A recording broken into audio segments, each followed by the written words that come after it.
world रिभार day आमी सकलोৱে জানো रिभार day লগত সংগতি ৰাখি আমাৰ যি স্বচ্ছ অভিযান চলি আছে আৰু আমাৰ ইয়াতে টাউন মিউনিচিপালিটি ডিপু মিউনিচিপালিটি সদায় এইকেইদিন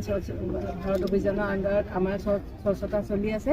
আৰু এই যে ক্লিনিং অফ ৰিভাৰ আচলতে স্বচ্ছ ভাৰতৰে এটা অংগ যে ৰিভাৰসমূহক আমি কেনেকৈ চাফা কৰি ৰাখোঁ আৰু ডিফু ৰিভাৰ আপোনালোকে ডিফু নদী আপোনালোকে জানে ইয়াত 2.8 কিলোমিটাৰ ডিফু টাউনৰ মাজেদি পাৰ হৈছে আৰু এইখনক চাফা কৰি ৰখা দায়িত্বটো আমাৰ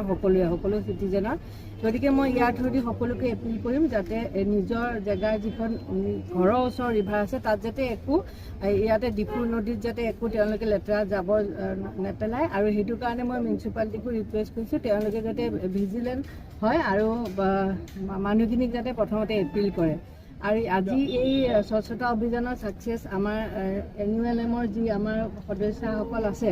SHG গ্ৰুপ আছে 400+ তেখেতসকলৰ দ্বাৰা এই স্বচ্ছতা অভিযান আজি চলোৱা আছে ধন্যবাদ কাৰ্বি আংলং নহয় অসম বুলি নহয় ভাৰত বুলি নহয় গোটেই বিশ্বতে যে ৰিভাৰ ক্লিন ডে ৰিভাৰ চাফা কৰা দিন কাৰণ নদীৰ বহুতে এই নদীৰ পানী খায় বহুতে ইয়াৰ নদীৰ পানী কাপোৰ কানি ধুৱে কিন্তু ইয়াত লেতেৰা কৰে চাফা কৰি ৰাখিব লাগে এই চাফা কৰি ৰাখিবৰ কাৰণে এই এৱাৰনেছটো এইটো কৰা হৈছে আৰু বিশেষকৈ আমাৰ প্ৰধানমন্ত্ৰী নৰেন্দ্ৰ মোদী ডাঙৰীয়াই স্বচ্ছ ভাৰত যিটো মানে কি কয় আদৰ্শ দেখুৱাইছে সমগ্ৰ ভাৰতবৰ্ষত অকল নদী বুলি নহয় সাগৰতো মানে খুব লেতেৰা মানে কি কয় প্লাষ্টিক সেইবিলাক পেলাই তেখেতে নিজে ওলাই পেলাই চাফা কৰে সেই হিচাপে আজি অসমতো মাননীয় মুখ্যমন্ত্ৰী